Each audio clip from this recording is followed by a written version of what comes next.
Yo les amis, c'est Guilain, on se retrouve pour une nouvelle vidéo, l'avant-dernière vidéo de l'année 2023. Évidemment, vous vous en doutez, la dernière et la prochaine sera un top, flop et bilan de cette grosse année cinéma pour moi. Et surtout, en attendant, on se retrouve là pour mes achats Blu-ray des 2 derniers mois. Voilà, vous le savez, je vous présente lorsqu'il y a des gros achats pour que vous puissiez voir beaucoup d'objets, que je puisse avoir le temps sur 20-30 minutes de vidéo de bien vous parler des films aussi, ça fait toujours plaisir. Donc, je vais pas forcément être très régulier sur ces vidéos d'achat Blu-ray, Steelbook, 4K, coffret. Je vais y aller relativement, dès que j'aurai des gros lots, une grosse quantité, je vous fais la vidéo, mais ce sera maximum tous les 2 mois et au mieux une fois par mois si le portefeuille le permet. Ce mois-ci, les fêtes obligent, le Black Friday aussi sur la fin novembre, il y a eu énormément d'achats, c'est vraiment la merde. Financièrement, on a complètement craqué. Il n'y a aucun Blu-ray Amaray classique, je suis pas allé dans des marchés d'occasion ce mois-ci. Puisque mes Blu-ray Amaray, je les achète souvent soit d'occasion, soit sur des offres groupées, et il n'y a pas eu d'offres groupées qui m'ont intéressé non plus, c'était des offres tout à fait classiques qu'on a tout le long de l'année.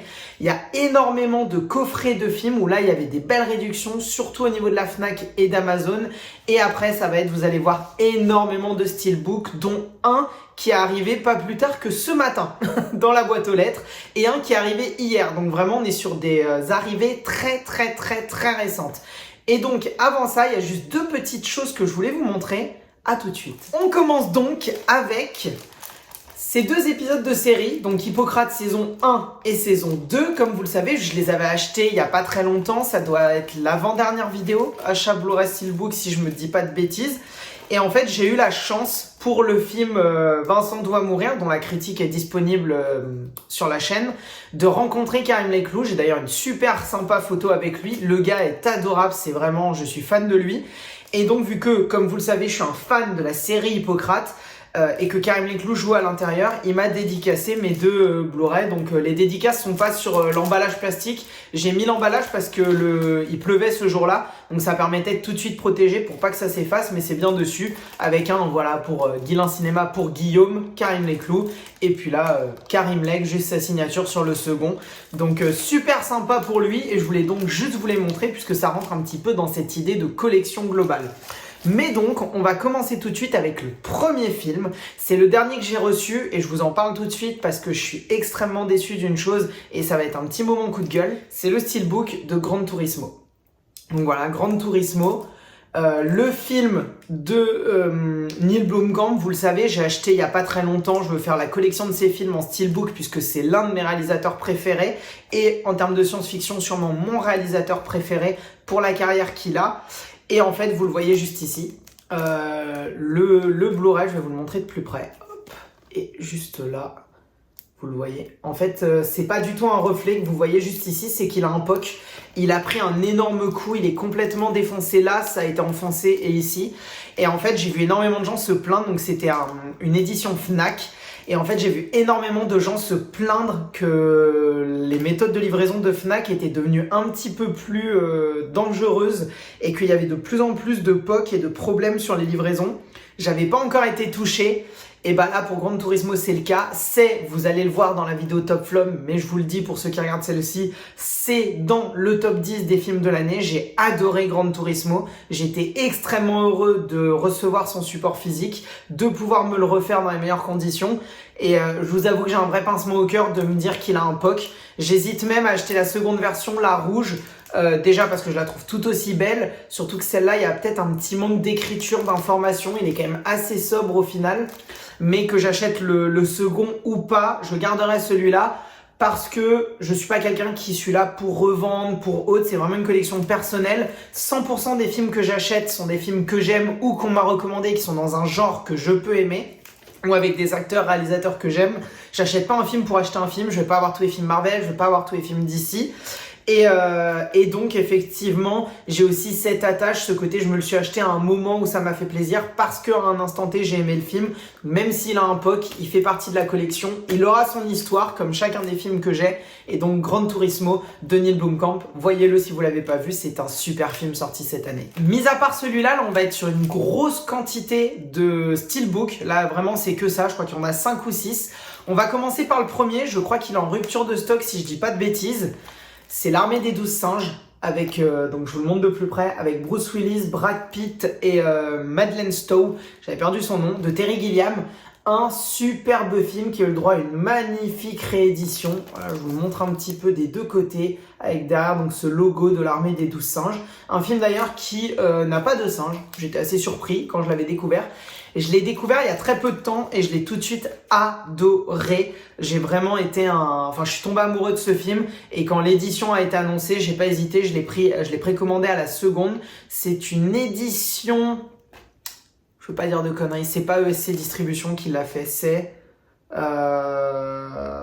l'ai plus. J'ai plus l'éditeur, mais il était disponible, je crois que là il est en rupture de stock, il était disponible sur le revendeur Fnac. Et peut-être sur Amazon, je suis pas sûr. Donc voilà, donc l'Armée des 12 singes de Terry Gilliam. Pour ceux qui ne connaîtraient pas, je vous montre un petit peu plus en profondeur parce qu'effectivement on a cette image du logo dans l'œil de Bruce Willis. Enfin, le visuel est extraordinaire. Pour ceux qui ne connaîtraient pas, je disais, c'est un film de science-fiction où dans un monde post-apocalyptique, Bruce Willis va avoir... une certaine logique de voyage dans le temps pour pouvoir arrêter cette fameuse armée des 12 singes. Je veux pas vous en dire plus, découvrez le film, mais vraiment un super beau steelbook et un superbe film, je vous le conseille. Le prochain film, je l'ai pas encore ouvert, lui aussi après un petit POC, mais très léger, donc je veux pas gueuler dessus. C'est l'édition Fnac de The Flash. Voilà, The Flash qui est sorti cette année. Le film a été énormément décrié. Il a pris un petit POC, je vais vous le montrer. Il a pris un POC juste ici. Vous voyez, c'est un tout petit peu surélevé. Et là, on voit que l'étiquette a commencé à s'arracher. Le film était vraiment bien, en fait. Je comprends pas qu'on chie sur The Flash. Le film a quand même beaucoup de circonstances atteignantes. Il a été mis en chantier il y a plus de 2 ans. Il y a eu des problèmes avec son interprète Ezra Miller. Il a été arrêté, repris, arrêté en phase de développement de fin de production, de post-production. Puis il a été repris. Au final, on n'avait aucune chance qu'il sorte ou très peu parce que Snyder partait, etc. Le bordel à l'intérieur du Snyderverse et du DCU. Pour au final voir le film, oui, il a des défauts visuels, il n'y a aucun problème là-dessus. Mais l'histoire qu'on veut nous raconter, elle fonctionne super bien, le voyage dans le temps est bien traité. Et émotionnellement, je trouvais que le film était bon, était fort. Et j'aime aussi la revisite de ce qu'ils ont fait dans le voyage du multivers. J'aime cette idée. Je pense par exemple au moment où il voyage énormément de fois, c'est un petit spoiler hein, vu que c'est dans la dernier tiers du film, mais quand il voyage éternellement dans le temps pour revenir et que la Supergirl réussisse son combat. Et en fait, j'adore l'idée de se dire que un événement qui est ultra majeur dans le DCU, donc l'arrivée de Superman, son combat contre Zod et tout, qui est un film à part entière, devient en fait ici limite une péripétie. Donc on joue à la fois sur le changement d'univers qui va changer les événements, mais aussi sur la gravité des événements au niveau retravaillé sur le plan cinématographique. Un événement majeur de l'univers d'ici devient dans le multivers une simple péripétie où en 5 minutes le combat est plié et ensuite que tout ce qui en découle après va changer la face de cet univers-là. Du coup, j'adore toute cette idée, j'adore comment c'est travaillé. Je trouve que le film était aussi super drôle. Il y a vraiment des moments où j'ai bien rigolé devant. J'ai aussi rigolé visuellement la scène des bébés comme tout le monde parce qu'elle est dégueulasse. Le film est tout sauf parfait, mais c'est un bon film de super-héros sorti cette année. Et il clôture l'avant-dernière pièce du Snyderverse qui va sortir sur cette fin d'année, Aquaman 2, qui va lui clôturer le Snyderverse, chose pour laquelle je suis extrêmement malheureux, mais ça, c'est un autre problème. Le prochain film, les amis, Scarface avec Al Pacino. Alors là, un chef-d'œuvre du genre. Scarface, c'est un film de mafieux, de mafieux, vous appelez ça comme vous voulez. Le steelbook est juste magnifique. Vraiment, je le trouve extraordinaire. J'hésite, je vais peut-être, pour que vous le voyez mieux, que ça vous casse pas trop les oreilles. Hop, je vais plutôt vous le montrer comme ça. Ah ouais, c'est beaucoup plus sympa comme ça. Voilà, donc Scarface avec Al Pacino, pardon. C'est vraiment un superbe film. Hop, je vous le montre des deux côtés, comme ça vous le voyez. Vraiment. Et le steelbook, j'ai vraiment craqué principalement pour le visuel du steelbook. J'avais pas le film. Tenez, je peux vous montrer l'intérieur s'il faut un petit peu. Hop, voilà. Et ensuite, je vais vous le montrer comme ça. Avec la longue. C'est un super film de mafia qui a une fin qui est vraiment super puissante et c'est vraiment un film que je vous recommande fortement de découvrir ou de redécouvrir si vous l'avez vu il y a longtemps et je suis super content d'avoir cette réédition du film dans un support vraiment magnifique. Petite info, vous le voyez derrière, j'ai la magnifique chute, ouais, on est bon. La magnifique affiche d'anatomie, du coup d'une chute. J'ai pas encore acheté le support physique pour ces films là qui sortent qu'en Blu-ray classique. J'attends de les avoir soit d'occasion parce que je m'en fous que la boîte soit un peu cassée ou autre tant que le disque fonctionne, ou alors comme je vous le disais dans des grosses offres genre 2 achetés 2 achetés 2 offerts, donc t'en achètes 4 t'en payes que 2 ou ce genre de choses.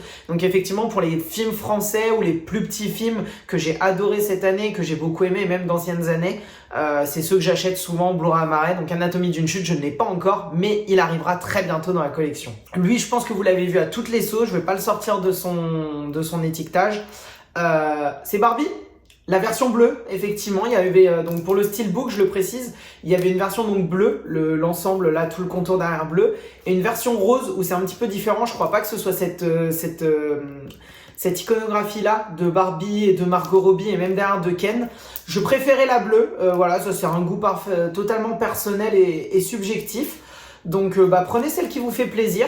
Pour le film Barbie, pour le film Barbie, je suis hyper mitigé dessus. En fait, j'adore les musiques, je les écoute encore aujourd'hui, vraiment elles sont extraordinaires. J'adore les 2 tiers du film, les 2 premiers tiers. La seule chose, c'est que je trouve son message de fin presque dangereux. Pour moi, tu ne peux pas faire une sorte de reboot et de retour à la case départ. Le principe même de toute la première partie du film, c'est de nous montrer un Barbieland qui peut-être est idyllique et parfait, mais on le voit à quelques défauts, principalement au niveau des personnages de Ken et de d'autres personnages qui ne se sentent pas à leur place. Je pense j'ai perdu son nom, mais à celui qui est l'acteur de Scott Pilgrim. Et en fait, ce qui se passe, c'est que faire à la fin ce retournement de les Ken prennent le pouvoir, ça devient un monde complètement machiste, mais au final qui est juste l'inverse opposé du monde qu'on avait de base des Barbie où les femmes n'ont aucune place comme les Ken n'avaient aucune place avant sur le monde politique, intellectuel, idéologique et que les Barbie se retrouvent à la place des Ken à devenir juste des objets pour les personnages de Ken. Je trouvais que ça fonctionnait super bien et en fait l'idée finale pour moi aurait été plus que individuellement le personnage de Ken se dise je ne suis pas que Ken, c'est que la société globale accepte que ce n'est pas que Ken, mais il n'y a pas que les Barbie. Et en fait retourner dans ce monde où toutes les femmes reprennent leur place, toutes les Barbie reprennent leur place et les Ken c'est juste essayer de devenir un peu autre chose, mais on vous donne quand même pas des grands rôles. Et ça fait que je trouve qu'on a un retour à la case départ qui est dangereux parce qu'en fait le principe d'une balance, quel que soit son côté, c'est que s'il y a un excès d'un côté, en fait, il n'y a rien de l'autre. Et en fait, la balance est complètement déséquilibrée. Et je le disais déjà dans ma critique du film, le principe, c'est d'être à l'équilibre. Ça marche bien en plus avec le film. À l'équilibre des poids. Et pour ça, il faut que l'équilibre le soit sur la société au global. Du coup, c'est vrai que sur la fin, en plus, je l'ai revu il n'y a pas longtemps parce que j'étais tombé malade et j'ai pris le temps de le voir quand je l'avais reçu. Je suis toujours vraiment mitigé sur cette fin, j'ai besoin de plus de réflexion autour de ce que voulait vraiment dire Greta Gerwig, mais effectivement Barbie reste néanmoins un super bon divertissement, un bon film tout court sorti cette année et le steelbook est vraiment cool, les musiques sont extraordinaires et puis les acteurs sont fous quoi, même tous les acteurs secondaires ils apportent tous quelque chose, une blague, une touche, un visuel et franchement ça c'est génial. Le prochain film, là aussi dans une édition je crois limitée, en tout cas c'est ce qu'ils disent à chaque fois, donc maintenant on ne fait plus trop confiance. C'est une édition Fnac, c'est Oppenheimer, évidemment, de Christopher Nolan, l'un des meilleurs films sortis cette année, un biopic qui a dépassé le milliard au box-office. On se demande encore comment c'est possible, c'est une vraie anomalie. On voit que Christopher Nolan a cassé le game du cinéma, il a fait ce que des grands comme Spielberg n'ont pas été capables de faire. Par exemple avec un Ready Player One, c'est attirer les foules rien que par le nom. Et lui il le fait, et ce quel que soit le genre de son film. Oppenheimer, c'est évidemment, je vais pas redire tout ce qu'il y a autour, un extraordinaire film, l'un des meilleurs films de Christopher Nolan pour moi. Je suis amoureux de Cillian Murphy, c'est l'un de mes acteurs préférés. J'étais heureux qu'il ait enfin, depuis toutes ces années où il croule sous les rôles secondaires au cinéma et qu'il a juste ce grand rôle dans Peaky Blinders de Thomas Shelby. Je voulais le revoir au devant de la scène dans un premier rôle comme il l'avait dans 28 jours plus tard. C'est le cas ici et j'espère qu'il en aura d'autres. Suivons sa carrière très très fort, mais Cillian Murphy, on t'aime. Oppenheimer, c'est génial. Christopher Nolan, même si tu as des détracteurs et si vous en faites partie, eh ben c'est tout simplement que vous n'avez pas de palais. Voilà, on peut aimer du divertissement, on peut aimer du blockbuster, on peut aimer des réalisateurs qui font à la fois des grands films et pour tout le monde. Donc voilà, Oppenheimer, un superbe film. Et le steelbook est vraiment cool, vraiment je l'adore visuellement, je le préfère à celui où on voit Robert Oppenheimer, enfin ouais le personnage de Robert Oppenheimer avec les grosses lunettes beaucoup plus zoomées sur le visage. Je trouve que celle-là elle est sobre, elle représente toute la psychologie du personnage en fait, enfermé et seul face à sa création, et ça rejoint vraiment cette dernière phrase choc avec le personnage d'Albert Einstein. Donc vraiment visuellement je trouve qu'il y a un vrai travail sur cette affiche et sur ce visuel du steelbook. Prochain film, c'est le dernier steelbook, et pas des moindres, je voulais vous le présenter à la fin. L'édition collector d'Astérix et Obélix Mission Cléopâtre. Vous le savez pour ceux qui ont regardé toutes mes vidéos steelbook, Blu-ray, achat, j'ai acheté mon premier DVD et l'unique DVD de ma collection pour ce film. Et oui, le seul DVD que j'ai, c'est celui d'Astérix et Obélix Mission Cléopâtre, puisque en France, on ne sait pas par quel malheureux hasard, nous n'avons jamais eu l'opportunité d'avoir une version remasterisée en bonne qualité, autre qu'un DVD de notre plus grande comédie française, ou en tout cas de l'une des plus grandes comédies françaises. Et donc, suite à la ressortie au niveau des cinémas Pathé en mai, je dirais mai ou juin de cette année du film Astérix Obélix Mission Cléopâtre, le support physique a été annoncé juste après, dans 2 éditions. Cette édition-là, après une édition un petit peu en dessous d'ailleurs si je dis pas de bêtises, et une édition avec un jeu de société, des goodies et tout, ça m'intéressait pas, je voulais surtout le film, et donc j'ai pris cette édition. Comme vous le voyez, elle a une pochette qui est déjà préfaite, que je vais pouvoir vous montrer, même s'il y a mes grosses traces de doigts dessus. Donc voilà, avec les noms des acteurs et le Mission Cléopâtre en bas. Et du coup, si on prend le steelbook en lui-même, voilà, il fait un peu plus vite. Je trouve le Mission Cléopâtre en bas est manquant sur le steelbook. Donc heureusement qu'il y a la pochette. Et puis à l'arrière, c'est le fameux U-Cannabis. Et donc à l'intérieur, si je dois vous le montrer, il y a énormément de disques, puisqu'on a donc la version 4K du cinéma, la version Blu-ray, et derrière, on a la version DVD, donc celle que j'ai, et toute une partie de bonus autour du film qui sont vraiment géniales. Hop, je vous le mets droit. Donc vraiment une super belle édition que je suis très très content d'avoir et qui va me permettre de me débarrasser, même si je vais perdre de l'argent dessus, du seul DVD que j'ai dans ma collection. On a fini pour la partie steelbook, on va passer à des gros coffrets, dont un qui est le plus gros achat que j'ai jamais fait sur un seul et même. Et à la fin, on terminera avec une extraordinaire édition collector d'un film. On va commencer tout de suite, un petit peu simple et un petit peu basique. Voilà, je l'ai eu pour pas cher sur Amazon, si je dis pas de bêtises. Vous le savez, j'aime beaucoup le cinéma d'horreur. Destination Finale fait partie de ces sagas d'horreur que j'aime vraiment beaucoup. Je la trouve super cool. J'aime l'intégralité des films que je trouve juste fun en fait. Pour des soirées entre amis, à juste te marrer, à avoir une petite bière ou deux dans la main et tout ça, je trouve que Destination Finale, c'est vraiment parfait. T'as vraiment aucune raison de suivre. Il n'y a pas de dénouement final, il n'y a pas de machin un peu comme L'Assaut qui te demande d'être un peu plus sérieux devant. Là, c'est vraiment du gore, du fun. Tu peux te poser des questions sur comment chaque mort va se passer, comment elle va arriver, vu qu'on t'introduit plein de choses qui ne servent à rien au final. Donc voilà, un coffret simple avec les 5 films, les 5 Blu-ray à l'intérieur. Pour info, j'ai dû l'avoir pour 10 euros, je crois, 10 ou 15 balles. Après, j'avais aussi un bon de réduction. Je sais plus, je crois qu'il coûtait 15 ou 20 euros en réduc. Donc voilà, c'était pendant le Black Friday. Le second, lui aussi, je l'ai eu en réduc par le coup de bol que l'un des Blu-ray à l'intérieur est cassé. Du coup, j'ai eu un gros coup de chance. C'est le coffret des films Evil Dead. Avec le dernier. En fait, à la sortie du dernier film, donc qui est sorti cette année, Evil Dead Rises, Il y a eu ce coffret qui est sorti qui coûte je crois 50 balles, ce qui n'est pas déconnant parce que 50 balles pour 5 films, puisque dedans il y a la trilogie de Sam Raimi, il y a le Evil Dead de c'est Robert Rodriguez si je dis pas de conneries, je sais plus, enfin le remake de 2013 et le fameux de cette année, donc un Blu-ray aussi très récent. Et en fait, pour 5 films, 50 €, ça fait 10 € le film. Je trouve pas ça déconnant. Pour des Blu-ray Marais, donc des Blu-ray classiques, c'est le prix que je me mets. Mais en fait, vu qu'à l'intérieur, j'ai je crois que c'est le Evil Dead 2 qui est cassé au niveau du support. Et ben en fait, je l'ai eu pour 15 balles. Donc je suis super content, il m'a rien coûté. J'ai le film en neuf. Sachez que Evil Dead Rise coûte 20 € dans le commerce. Donc j'ai eu le coffret global pour moins cher que juste le dernier. Enfin bon, voilà, c'est extraordinaire, c'est super, donc je suis super content de l'avoir. Et en fait, c'est une saga que je ne connaissais pas. J'en ai vraiment profité pour une question de prix. J'ai jamais vu les Evil Dead.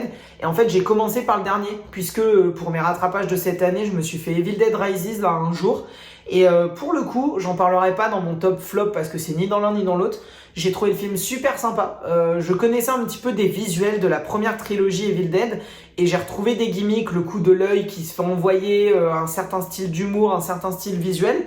Mais je trouvais que l'histoire tenait vraiment bien. J'avais tout de suite vu le camion avec la tronçonneuse au début dans le sous-sol. Donc j'ai très bien compris que ça allait être utilisé ou au minima que c'était une référence à la tronçonneuse du personnage de Ash dans Evil Dead, dans la trilogie et dans la série d'ailleurs. Mais pour le coup, Evil Dead Rise, je l'ai vraiment trouvé super sympa, super cool comme film d'horreur. Il fait pas trop peur, il est vraiment gore et il marche super bien et il est un peu fun. Donc je vous le conseille. Je vais découvrir le reste, mais là actuellement, je suis en train de me faire l'intégrale des Freddy. Je souffre beaucoup. Mais du coup, Evil Dead sera sûrement la prochaine dans la liste. Prochain coffret, et pas des moindres puisque c'est, comme je vous l'ai dit, le plus gros coffret que je n'ai jamais acheté. J'ai craqué, là vraiment j'ai craqué le portefeuille, je vais vous le montrer en détail parce qu'il est extraordinaire. C'est le coffret Lars von Trier. Lars von Trier, c'est un réalisateur que je connais mal, je vous le montre un petit peu, hop, à l'arrière. Sur le côté là c'est noir, de ce côté là aussi, de ce côté là aussi. Et ensuite quand on l'ouvre, hop là, voilà. On est vraiment sur ce style visuel tout autour, voilà, hop, hop, et en dessous. Et donc en fait à l'intérieur de ce coffret, je vais le mettre dans le bon sens, vous le verrez bien comme ça, on a en fait l'intégralité de la filmographie du garçon, donc de Lars von Trier, sachant que pour vous le dire au niveau des films à lui que j'ai vus, c'est pas compliqué en fait, j'en ai vu 3 et les 3 qui sont sortis d'affilée puisque j'ai vu Antichrist, j'ai vu Mélancolia et j'ai vu Nymphomaniac. Alors moi j'ai pas vu la Director's Cut, j'ai vu Nymphomaniac partie 1 et partie 2 classique, alors à moins que ce soit Director's Cut mais à l'époque je crois pas que ce soit la Director's Cut, donc il va falloir que je revoie les films. Lars von Trier, c'est un réalisateur qui sent pas forcément beaucoup l'optimisme, mais c'est un réalisateur qui fait, en tout cas pour les 3 films que j'ai vus, des films que tu vois pas ailleurs. Antichrist, j'ai pas du tout envie de vous en parler. En tout cas, ce que je peux vous dire, c'est qu'à l'intérieur, on a donc quasiment Samuse, Charlotte Gainsbourg, qui est dans presque l'intégralité de ses films. Et Willem Dafoe, c'est un film qui est très sexualisé, comme Nymphomaniac, où là pour le coup le titre va rien vous cacher. C'est un film qui est très dérangeant. Moi c'est peut-être celui où j'ai le plus de mal, Antichrist. C'est celui qui se veut aussi peut-être le plus, pas subtil, mais celui qui va le plus dans de la réflexiologie et du coup qui peut perdre le plus facilement son spectateur. Donc Antichrist, c'est pas forcément celui que je vous conseillerais pour rentrer dans son cinéma. Je vous montre par Antichrist en fait à quoi ressemble chacun des Blu-ray. C'est des toutes petites pages, voilà, en version comme ça. Et à l'avant en fait on a à chaque fois donc l'image, voilà, donc ici Antichrist, Lars von Trier. On a ça à chaque fois. Hop, je vais avoir du mal à le ranger. Je vais vous montrer par exemple pour Mélancolia, qui est peut-être son film le plus grand public, celui qui a aussi fait le plus de bruit. Donc voilà, pour Mélancolia, qui est avec, j'ai perdu son nom, Kirsten Dunst, qui est notre chère,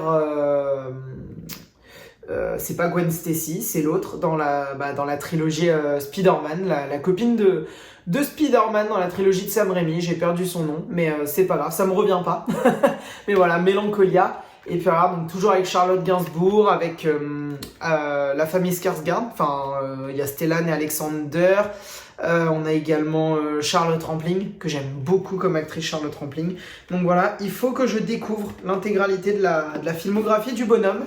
Donc l'intégrale de ce coffret en fait nous donne l'ensemble de ses films, donc que vous voyez juste ici, de son tout premier jusqu'à la fin, donc son dernier qui est The House That Jack Built. Et ensuite, on a donc ces mini-films. Donc, on a toute une série avec Médéa et autres films qui sont, je crois, ces films de début plus des petites infos. Et on a un dernier qui est en fait un documentaire, un énorme Blu-ray qui va en fait rassembler un documentaire sur son œuvre, sur ses films, beaucoup de bonus aussi dans ce coffret. Donc, pour des passionnés de cinéma, mais plus que ça, pour des personnes qui aiment Lars von Trier, ou qui veulent avoir vraiment une belle pièce dans leur collection, j'ai pas hésité. J'ai aucun coffret de réalisateur. Souvent, je me fais les réalisateurs un peu individuellement. Vous le voyez avec Neil Blomkamp, vous le voyez avec d'autres comme Spielberg. Là, en fait, j'ai vraiment pas hésité parce que déjà, j'avais aucun de ces films en Blu-ray. Du coup, je me suis dit, j'en aurais aucun à revendre. J'ai pas déjà utilisé de l'argent dedans. Et pour le coup, je trouvais le coffret tellement beau. Donc, vous le voyez juste ici avec le trou pour le Lars von Trier. Pour que comme ça, lorsque je vais le ranger, hop là, que la typographie qui est derrière sur le coffret apparaisse au milieu. Ça fait un petit style, c'est super sympa. Le coffret pèse vraiment lourd. Je crois qu'il est numéroté. Si ça peut intéresser certains, moi j'ai le numéro 26. Voilà, je sais pas si ça vaut quelque chose. De toute façon, moi je revends rien.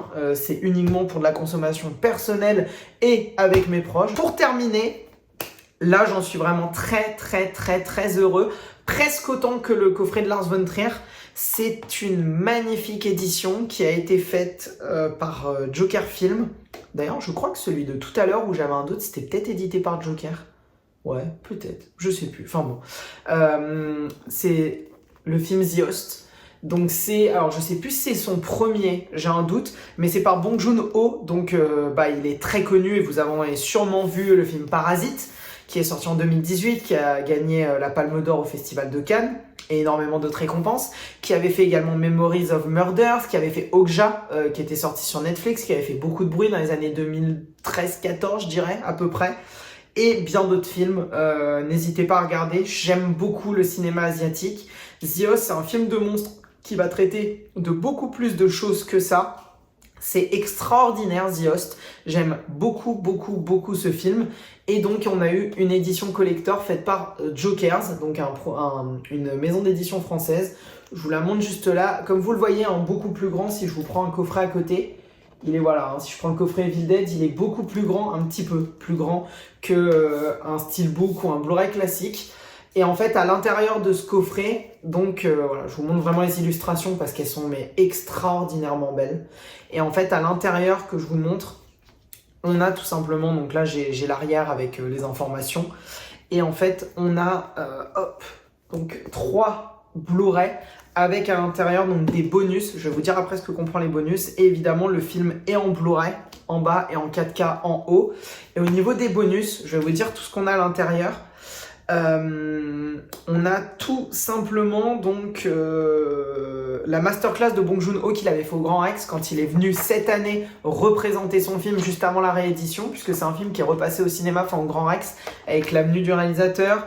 On a énormément d'informations sur une rencontre avec l'acteur, le réalisateur, des scènes coupées, tout ce qui s'est passé pour animer la créature, la designer, enfin voilà, énormément de bonus. Tous les bonus qui existent autour de ce film sont dans cette édition, avec sa fameuse masterclass, qui est pour moi ce que je voulais vraiment en plus.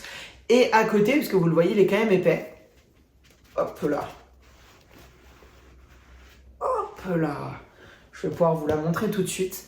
On a en fait le storyboard intégral du film, donc une pièce magnifique. Je vais pouvoir vous les montrer un petit peu comme ça, comme vous le voyez. On a en fait vraiment toutes les storyboards complètes du film. Voilà, je vous passe un petit peu de page, mais c'est extraordinaire.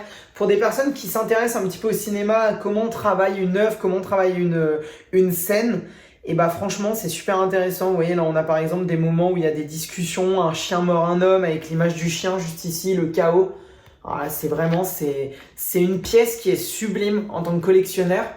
Et surtout, c'est une pièce qui est sublime pour un film que j'aime. Et ça, je suis super content parce que souvent, il y a énormément d'éditions un petit peu spéciales, mais pour des films que je suis moins fan, voire pour certains des films que je connais pas. Et j'ai pas forcément envie d'acheter tous les gros trucs de toutes les œuvres. Vous le savez, je vous l'ai dit au début de vidéo, j'achète déjà que des films que je connais, que j'aime ou que j'ai le risque d'aimer. J'ai très peu de films que je n'aime pas dans mes Blu-ray. Et le peu que j'aime pas, c'est plutôt qu'ils me font pas d'émotion plutôt que réellement je n'aime pas. Je galère à remettre le livre sans l'abîmer. Hop, voilà, superbe. Donc voilà les amis, une belle pièce dans ma collection. C'est vraiment, je suis super heureux. Vraiment, je vous remonte les designs, mais en termes de création artistique, de DA, de visuel, c'est l'une des plus belles pièces que j'ai parce qu'elle est à la fois originale et tellement bien travaillée. Je suis subjugué par le visuel depuis que je l'ai reçu hier. Hein. Vraiment, c'est très très frais. En tout cas, les amis, n'hésitez pas à me dire ce que vous avez pensé de cette vidéo, de ce que vous avez pensé de tous ces achats, de ce que vous pensez de tous ces films, de toutes ces œuvres, si je vous ai donné envie de les voir. Pour Lars von Trier, découvrez son cinéma, peut-être rentrer avec Mélancolia, ou si vous aimez les choses un petit peu plus crues, peut-être par The House That Jack Built, ou éventuellement Nymphomaniac. Je dirais que ces 3 derniers films sont ceux par lesquels rentrer dans son cinéma. Il faut s'accrocher, c'est un cinéma qui plaira pas à tout le monde. Pour le reste, c'est que des œuvres que je peux conseiller à peu près à tout le monde, sauf pour le cinéma d'horreur, vous en doutez, si vous n'aimez ni le sang ni la peur, ça sert à rien de foncer sur Evil Dead. Et pour le reste, ou Destination Finale d'ailleurs. Et pour le reste les amis, j'espère que cette vidéo vous a plu, j'espère que ces achats Blu-ray et ces dernières vidéos achats Blu-ray de l'année 2023 vous a plu. N'hésitez pas, il y a quelques films qui sont sortis cette année où la critique est disponible sur la chaîne. D'autres critiques sont sorties récemment. 2024, évidemment, des prochaines vont arriver avec des vidéos aussi un petit peu plus spéciales. C'est mon objectif. Et en attendant, on se retrouve très très vite pour une prochaine grosse vidéo. C'était Guilain, prenez soin de vous. Like, abonnement, partage éventuellement, ça fait toujours plaisir. Et surtout, n'oubliez pas, regarder des films, c'est bien, et les comprendre, c'est mieux. Bonne fête les amis, ciao ciao.